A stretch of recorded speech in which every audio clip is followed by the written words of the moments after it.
right, everybody, welcome back to another episode of the FearCast. This is the podcast dedicated to OCD, anxiety treatment, and getting your life back. My name is Kevin Foss, and I am a licensed clinician and OCD specialist. And thank you all for joining me for this episode. If you would like to know more about the FearCast, if you're new to listening to it, feel free to go over to FearCastPodcast.com. This is a question and answer based podcast. So if you have questions about OCD, anxiety, phobias, social anxiety, that sort of stuff, email me, message me, and I will read them, consider the questions, and I will likely put it up on an episode. So thank you all for joining me for this. Today I'm going to be answering two questions from listeners. And also, before I get into that, if you like the show, feel free to go over to Instagram and follow me there. I'm FearCast Podcast over there. But also, if you like the episode, give me a review. Give a like, give a thumbs up, give a star, give whatever it is on whatever format you're listening to it. It helps the podcast, it helps other people find it, and it helps to expand the show. So first, I hope everybody out there is doing well. Hope everybody out there is dealing with the pandemic. I have been calling it the plague for over the Easter/Passover time. I feel like that was the appropriate name for it. The theme of the week, it seemed, for my clients this past week was cabin fever and going stir crazy. It was remarkable. I during sessions, on sessions on Wednesday, I had six clients or so, and after session like 4, the fifth one, I just went, I've had the same conversation four times now, meaning that the almost every conversation that I had this past week was about struggle dealing with being inside and not going anywhere. And it almost just seemed like the pressures of not going anywhere and the pressures of what the pandemic means just kind of hit everybody all at once. It was interesting, to say the least. And I'll be honest, I noticed it myself. If you are all listeners and you do listen to the show on a regular basis, I try to put the show out every other week, but I took a week off because I was feeling it myself. I went through a real weird down time where I just had no real interest in doing anything. I let a week pass. I could also make the excuse that over the weekend, I was dealing with, doing Easter stuff and prepping the house for it. And, we had my in-laws over for it. I could talk about that. But there was also just not a whole lot of drive, and I was just kind of keeping my head above water and just kind of plugging forward as I try to do. And I think that's what a lot of people have been feeling. I think even more than that, I think people are also discovering the importance of space and time. Meaning, if you are quarantining with somebody, you're realizing that they're there all the time. They're there. And they're not going anywhere. They're not going to work. They're not going to get like a break, or you're not going to get a break, and they're not going to get a break from you. But it's that thing where I think we're starting to discover how valuable our commute is. While we used to complain about our 20, 30, 40-minute commute back and forth and taking the subway or taking the freeway or taking the bus or however we got back and forth, we're going, man, I used to use that time to listen to podcasts or read or kind of listen to music, or for some to pray. And it was a moment, it was downtime. It was time to focus. And we're not having that anymore. And then we're not having any quiet time, because then we have people. We have our husband, our wife, we have our kids, we have our in-laws, we have our roommates, we have people all over. And we don't have that break. And it's been really hard. And I think for a lot of the clients that I've been dealing with, there's been a couple of things that I've been finding. And if you are one of these people, I hope that we can find, me, in our own individual lives, find a ways that we can make this work. This section of the podcast is not that thought out. That is for later on, but just a couple of the things that I had considered is number one, with the people that are in our lives, who we, it may be your boyfriend, girlfriend, husband, wife, whoever it may be. If you are quarantining with somebody, remember that nobody really asked for the quarantine. It's not like we all said, it'd be a really, really great idea to be extremely stressed out and then never have downtime. How much fun is that going to be? So we can remember that if we're starting to feel prickly and spiky towards our partner or towards our quarantine partners in this, remember that they're in it with us too. They don't like it either. But you can remember that our dynamic isn't us fighting against our partners so that we can have the best quarantine we can, or us fighting against the person that we're with so that we can get our own needs met. But to remember that you and your partner, you and the person that you're with, are working on this together. You are the teammates on this, and your adversary is quarantine, this existential idea of quarantine, or of COVID, or name it whatever you want. But shifting the attention to how are we going to make this happen? And remember, because nobody asked for this, we need to remember that we need some grace, they need some grace and patience, and there are going to be some concessions that need to be made on both sides of this in order for us to come together against our adversary, quarantine. Now, to that point, one of the best, most important things that you can do is to communicate with your partner or to communicate to the person that you're with about what needs you need met. What are the things that you need in this? Do you need time? Do you need space?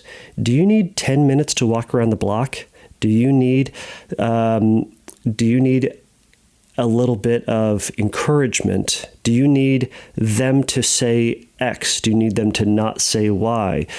And for you also to listen to your partner and to find out what they are needing, and then to talk back and forth about what you can do. And it may be that, it feels like because maybe your one partner is spending a lot of time homeschooling the kids, so, they're not doing the dishes or they're not vacuuming. Well, if it feels like then you are picking up all the slack, maybe there needs to be a communication process about, first, letting the other person know how you're feeling. Using those I statements. I'm feeling like I'm taking on a lot of pressure. I'm feeling stressed. I'm feeling left out. I'm feeling ignored. Let them know. And also then, and I'll say this, to avoid saying you statements. You are doing this. You are not doing that. It puts someone on edge. Anyways. And again, for us to listen to our partner to find out what it is that they are needing. Maybe they need us to take a small break from work that we're doing from home and to maybe take one less Zoom meeting and to maybe spend a little bit of time with the kids to homeschool them or to help vacuum or to help pick up the slack for them. Now, in the sake of patience, we can also remember we may not get what we want. And that's okay. We may not get everything that we want and everything that we need, but we're going to try to get the best that we can. Because if we're going to settle for an all or nothing, then you're probably going to get nothing. My very last point in this is that we can all learn to be flexible in this. Since not everything is working out the way that we want it to, we can do our best to work together to figure out what we're going to do to make it work for us. So if typically on Fridays you would have gone to a movie, well, that you're not doing that anymore, right? So what is going to be the next best? What is going to be the world's okayest date night? What is going to be the silver medal? Because right now, in life, everybody, we're kind of settling for a silver medal. We don't need to then say, screw it, I'm out, and just say life is not worth living, right? But we can say, what is the best that I can get? It's not gold standard right now, and that's all right. But how can I make this the best that I can? And to view that silver lining, see it as the silver medal. It's not what I exactly had wished for, but I'm going to work, and we are going to work together to make this the best. So if you and your partner or you and your friends or you and your quarantine mates are having trouble with this, message me. Message me both with what the struggles are and message me with what you guys are doing to work it out. I think so much of this is going to be our group and collaborative effort to get through it together. So if you have some of these ideas, message me. If I get enough of them, I'll share them. I'll make a whole section just about what other people are doing. And honestly, I as a person am just kind of interested in what y'all are doing.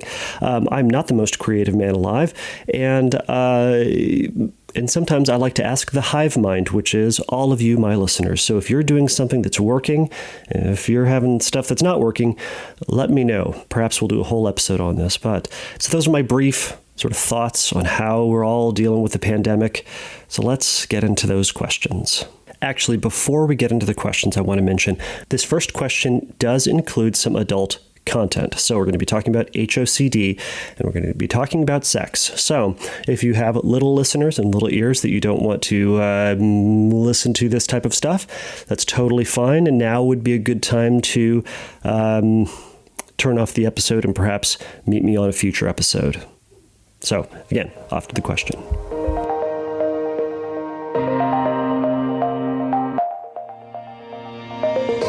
All right, so our first question comes from Matt. Matt asks, "Hey, Kevin, thank you so much for your podcast. It helped me a lot to understand OCD, and I almost have listened to every episode.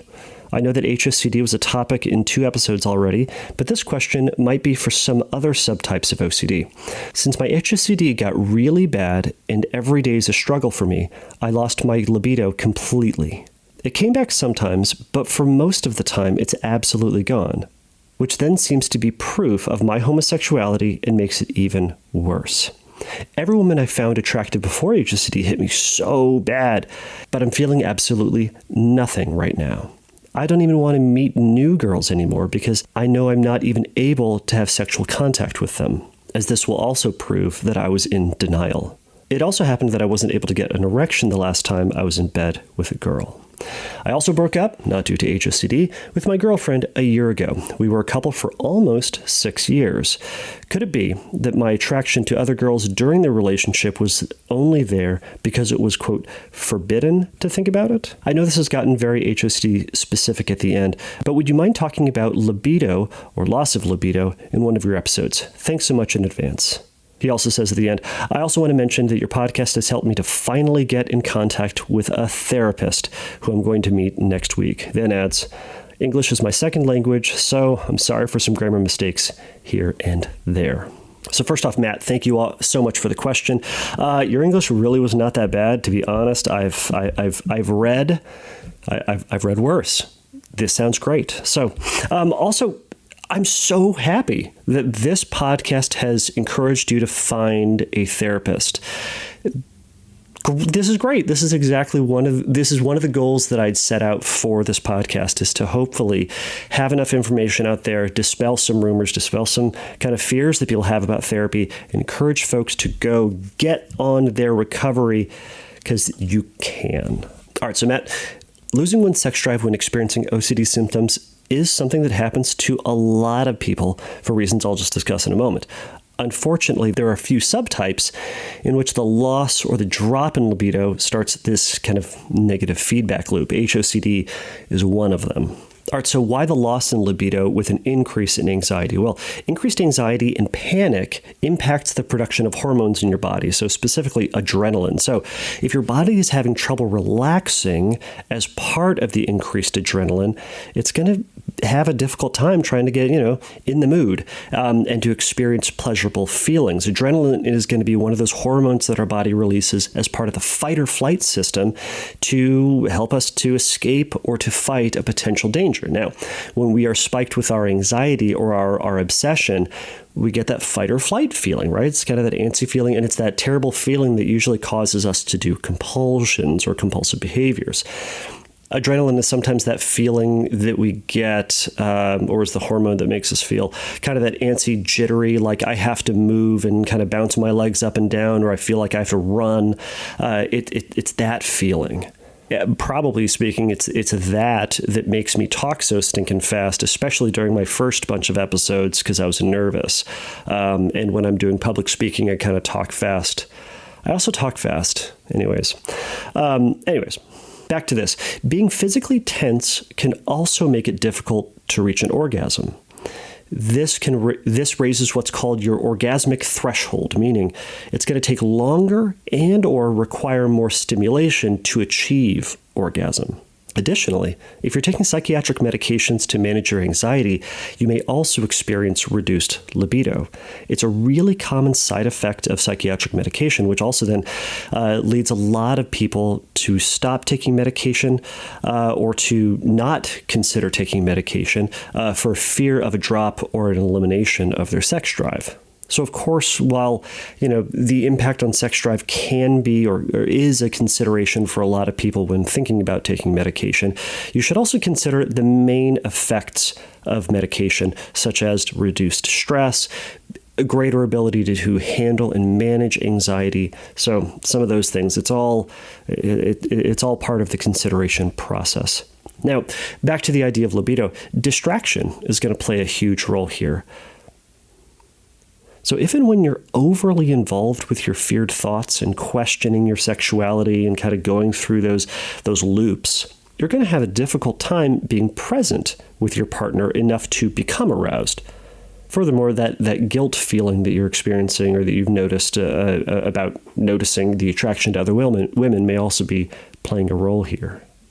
One thing you said was, I don't even want to meet new girls anymore because I know I'm not even able to have sexual contact with them, and this will also prove I was in denial. So I'm assuming what this means is, I can't go out and meet women because I'm not going to have libido. I'm not going to be able to get an erection. We're not going to be able to have sex. And because of all of that, it's going to prove that I was actually in denial about my true sexuality. I'm not attracted to women. Instead, I'm attracted to men. Now, in terms of treatment, and I'm kind of jumping the gun on this one, it's going to be important to overcome this concern and to go out and talk to women again. Now, this is definitely going to be difficult at first, but over time and with persistence, you're going to be able to meet new women. Now, of course, when you start to meet new women, you're going to have to prepare yourself. You're going to have to psych yourself out for it. And you're going to have to expect that you're going to get some rejection in this. Rejection does not necessarily it doesn't confirm your fears. We get rejection. It's going to happen. It's part of the expectation of dating and approaching people. I don't think there's any person out there who gets a date or goes out with or has sex with every single person that they approach. It's just not in the cards. It's just statistically impossible. If you're one of those people, by the way, who has gone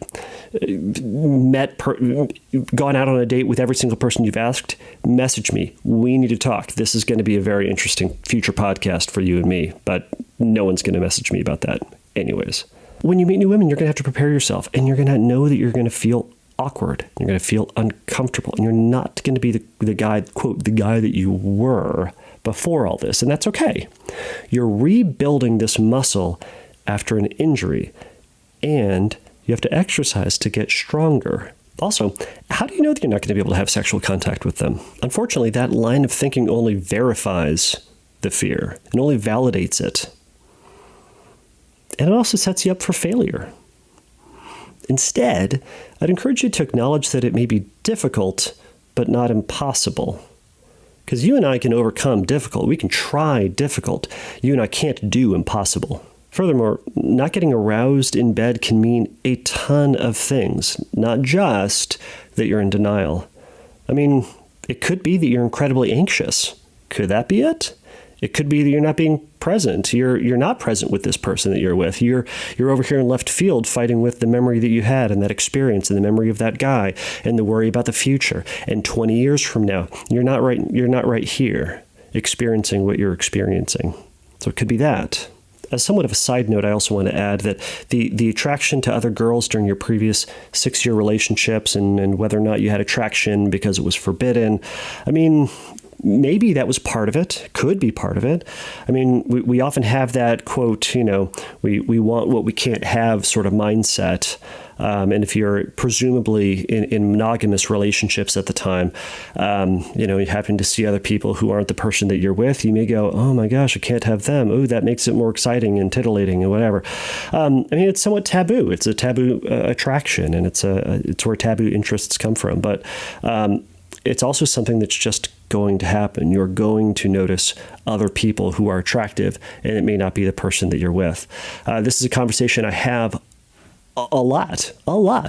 It's that just because you are with someone and you've committed to this person, whether or not it's in a monogamous dating relationship or monogamous marriage, you're going to notice people who are not your significant other, your spouse, whoever, whatever you call them.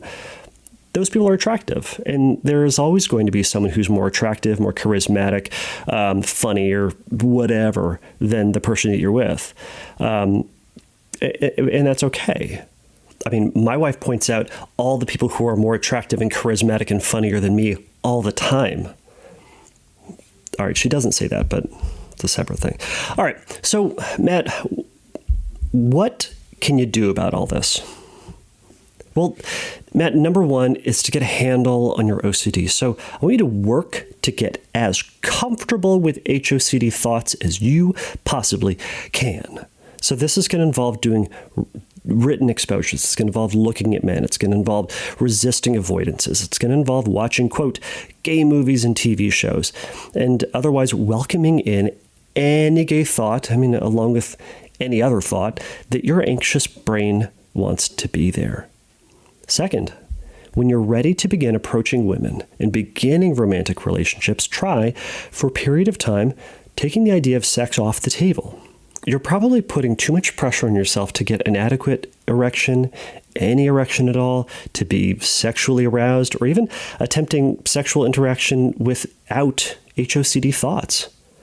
Just like my previous point, you're also going to have to accept that HOCD thoughts will be there during sex, and that's okay. But when attempting to start romantic relationships with women, take a break on the actual gold standard of sex. Take that off the table, whatever that might be for you.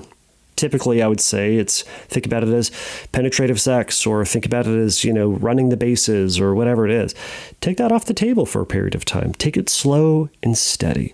Practice being present on a date while HOCD thoughts float in and out of your brain. Hold hands while your brain thinks about nude dudes. Roll around and let things get hot and heavy while you hear the phrase, come on. You know you're really gay, Matt. Come on. Let those thoughts bounce between your ears. Don't just jump on the assumption that you can all of a sudden, jump back in bed and have unencumbered sex and unencumbered thought life. Remember, you broke your arm, in a sense. You can't expect to have the same pre-broken arm strength the moment you get your cast off. You're going to have to work at it. And that's okay. That's where doing exposures and getting used to the idea that you're going to have these thoughts. So not only both the combination of the thoughts, being present with them, again, the presence of the thoughts, the quality of the thoughts, your willingness to embrace them, but also recognizing and accepting that there is that biological component of it. Your body's freaking out. I used to say, and this is the crass way to say it, anxiety is a real boner killer. Now, that's male-centric, of course, but anxiety is a libido killer. So for women as well, I've worked with a number of women who have talked about just when they get their HOCD thoughts, it's hard for them to get in the mood. It's hard for them to feel attracted to somebody else or to feel attractive themselves and to be present with their partner and to get in the mood. It's hard. So taking some of that off the table and doing a combination of practicing being present and making space in the bedroom, space in your brain for those thoughts too. The second we try to shove those thoughts out of the bedroom, they come in through the window, right? So any thoughts that your brain could come up with are going to be okay. We're going to let them come in and out, and that's going to be all right. Now, as I mentioned just at the top end of this question, is that there's this kind of negative feedback loop. It's that HOCD is certainly one of these ones that has this feedback loop where you have the HOCD thoughts, it impacts one's libido, you can't adequately or traditionally or whatever have sex to the degree that you would want to, and then it feels like it then confirms your HOCD, and then it just goes back to further killing your libido.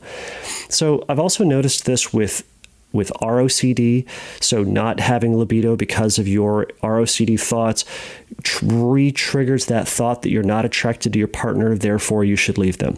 It also happens with POCD, pedophile OCD.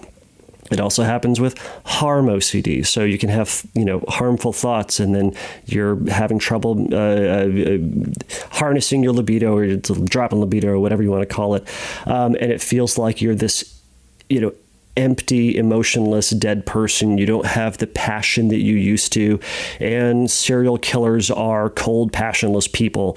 It has this negative feedback loop, but when we catch ourselves in that loop, it can be really helpful as this motivator to say, I need to get a handle on these thoughts. And furthermore, having an impact on your libido doesn't confirm almost anything. What it often confirms is you're anxious. That's it. And by the way, anxiety can go the other direction with libido. For some folks, and this isn't you, it sounds like, when you have anxiety, it can zip your libido way up. And for some, that can be great. For some, that can be also equally exhausting, because now they're anxious and worried, but now all they're thinking about is sex. So no one's happy is what I'm trying to tell you. So dropping libido, increasing libido, we're all bummed out. Back to the top of the show about being bummed out about the pandemic. No one's happy. All right. So this question took a weird turn at the very end, but Matt, I hope this helped you. I hope this kind of gave you some clear ideas about what you can try, some consideration, some validation. If you have any follow-up or questions about this, if you try some of this stuff and it worked, great. Talk to your therapist as well. I'm sure you are by now, but chat with them about it and let me know in the future. So thanks so much, and I hope this helped.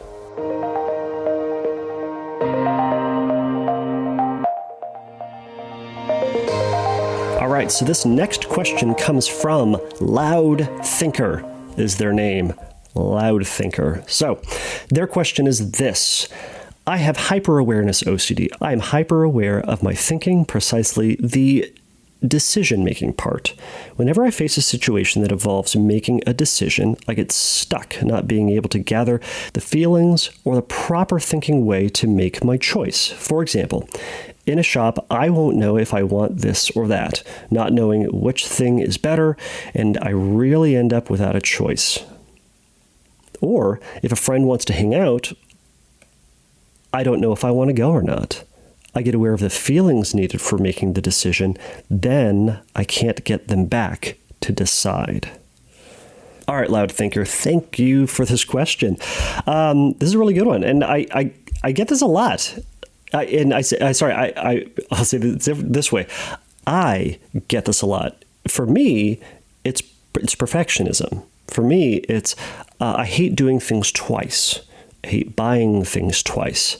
I hate making a choice that won't make me supremely happy or satisfied. I remember before I had oral surgery a couple of years ago, and they say after you have oral surgery, you're going to have you're going to eat like Jello and pudding and soft things for like 3 weeks, right? So I'm going, all right, what do I want as my quote, my last meal, right?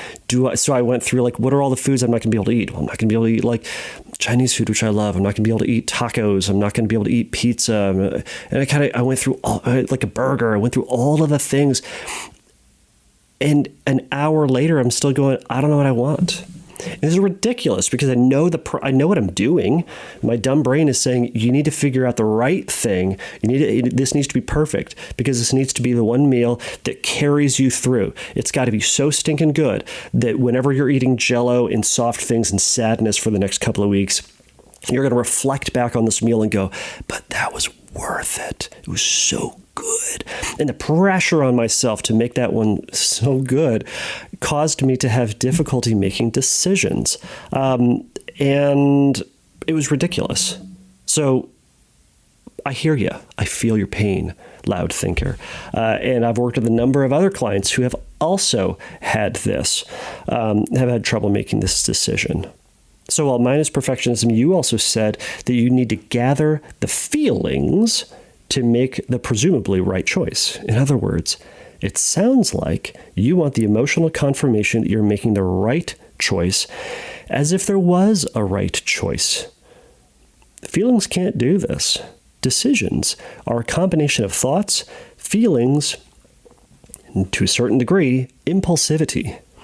We weigh the options, the pros and cons. Typically, we weigh the options, we weigh the pros and cons, and consider which seems to make the most logical sense for us, in our situation, for our needs. Part of this is to see if there's an obvious choice, which usually there isn't. If there was the obvious choice, you would have made it and you wouldn't be thinking about it.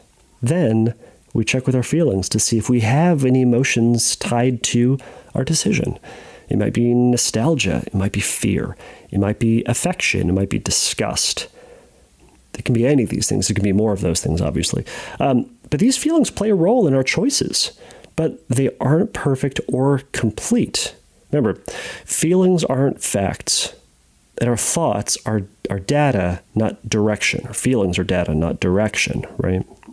For example, in my decision to go to work, sometimes I emotionally don't want to go because I'm tired, as I mentioned at the top of the show, burned out. Sometimes I get burned out because I'm human like everybody else. Or I feel a pull towards some other more pleasurable activity. For me, it could be playing bass or hiking or Netflix. For the quarantine, I bought myself a guitar. So I'm learning how to play guitar, like a 6-string guitar, like a regular person's guitar. It's weird. It's weird. I'm not good at it. Definitely not good at it. But, practice makes better, right? But again, back to the decision to go to work. So if it were up to my feelings only, on those days that I had that feeling, I wouldn't go, right? But my head jumps in, as it should. My rational brain jumps in and says, hey, man, remember your commitment to meeting with your clients at your mutually agreed upon time. That's important to you. Also, remember your student loans. They're not going to pay themselves, and not going to work isn't going to help with this. So I take my thoughts, I take my feelings into account, and for me, I go to work. But again, that takes my thoughts and my feelings into account, and I briefly wrestle with those things, and then I make this decision. Now, that's going to be the case for all decisions in our life. For bigger decisions, we are going to think more. For smaller decisions, we do not need to think the same amount. And furthermore, we do not need to have our feelings be the supreme decider. So, loud thinker, for most decisions, I'd encourage you to start by giving yourself 30 seconds. Now, this is a generous 30 seconds, by the way, but I want you to practice making your decisions in 30 seconds and then sticking with your choice. If 30 is easy, go 20. If 20 is easy, go 15. Ultimately, practicing making decisions without needing to, quote, feel right, feeling complete, feeling like you're making the ultimate right choice. Over time, you'll learn that you can make choices without feeling right, and these choices will, overall, turn out just fine. It takes time, and it takes facing the perceived risk that maybe you're going to make the wrong choice, which, guess what? Sometimes you're going to make the wrong choice, because we all make the wrong choice from time to time. But it means you'll be making decisions like most of us, mostly good choices, sometimes bad choices, but you'll be making choices, and you'll be making them in a more timely manner. But it involves taking that risk. The examples that you mentioned, you don't know if you want this or that. If there isn't an obvious choice, pick one. Make it arbitrary if you want to. Now, don't flip a coin, because that's deferring the responsibility. Don't ask a friend. That's deferring responsibility, because then you can blame it on them. Instead, you make the choice. Give yourself 30 seconds. Make the choice. And then maybe if you've made the wrong choice, you have no one to blame but yourself, right? Right. But you also own the success of it too. But success or failure aside, it's making the choice and going with it, and you're soon going to decide that overall things work out. If it was the difference between a burger and pizza, Pick one. Because here's the best part. You're going to be able to make that decision again at some point. This is the best part about decisions. Even if we choose the wrong one, we're going to have another opportunity to make a choice soon. So make the choice, move on, see if it works, see if it doesn't work, and then see if there's another choice in the future. There will be. But for you, ignoring that thought that you need to make the right choice, if it's between going to hang out with friends or not, I mean, sometimes hanging out with friends is a mixed bag, right? Sometimes we want to hang out with friends, but we don't want to make the drive. Sometimes we want to hang out with friends, except for that one person that we know that's going to be at the party and that's going to kind of sully the experience. Or if we're not feeling totally social that night, you know that feeling where you're like, I kind of want to see people, I don't really want to see people, or you just go, I don't want to see people, but you also know that rationally, seeing people, maintaining friendships is going to be important to you, then go and take the risk, or decide to not go. But make the choice and stick with it. Avoid this flip-flop and back and forth nonsense, because you're only going to force yourself to be more frustrated, more tired, more annoyed, and you likely will ultimately not make a choice, or the choice will be made for you. But that's not what we want life to do for us. You get to make the choices. So, loud listener, I hope this helps. For anybody out there having trouble making decisions, I hope that helps too. So thank you so much. All right, everybody, thank you so much for making it through this episode. This was kind of a fun one. I haven't done one in a while, and sometimes I forget that I like doing this. That's why I keep doing it. So thank you all for sending in questions, everybody, for the listeners who sent in these questions. If you have a question for a future episode or would like to add something to this episode, go over to FearCastPodcast.com and go to the Submit a Question link, and you can message me there. I will read it. I will see it. I will think about it. I will consider it. And then I will likely put it up on a future episode. So please remember, everybody, that the FearCast is not a substitute for psychotherapy. If you're having trouble or would like to get started with your own treatment, go over to FearCast Podcast. There's going to be some links up there that might point you in the right direction. You can also message me and I can try to point you in the right direction. But until then, everybody, take a risk, challenge yourself, and don't take your brain too seriously. Bye.